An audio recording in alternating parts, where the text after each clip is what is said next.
Ayan guys, magandang umaga sa inyo. Bagamat maulang kaunti, mapagpala pa rin. Sapagkat nakaligtas itong ating mga pananim kahit papano. Ito po ay farmlands yan, no? Ngunit dahil sa itong mga flood control, no? Ayan, ay paggawa ng lokal nating pamahalaan. So kahit papano na control yung yung baha, no? Pag-apaw ng ilog Abra. Yan po ang ilog natin nasa malayo, ngunit napunta dito kasi umapaw siya ng konti, mas malala sana kung walang yung mga flood control. Ayan.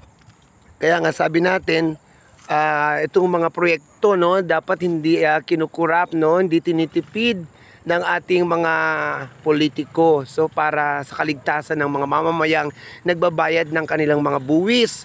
Ayan, dito po tayo, kasama ko yung anak ko, andun. Hello! So ayan. So andun, layo ng ilog noon. Pero buti na nakaligtas pati doon sa kabila nito, mga farmlands. So nakaligtas ang ating mga pananim. So guys, yun na nga, no? Mabuti na ganon ang nangyari dito sa ating kapaligiran. Sa pagising natin, bumulagta, pati yung mga baka natin, mga hayop, ay inilikas kagabi at nakasurvive. So thanks. Thank you, Lord. Ayan. Baka sipain ka.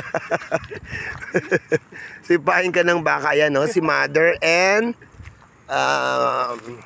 mother baka and baby baka. Nakasurvive ka ba? Ayan, no? Ayan, no? Saan doon nakarata? Sige, ito po ang inyong lingkod, ang mapa ng tahanan. Magandang umaga po sa inyo lahat.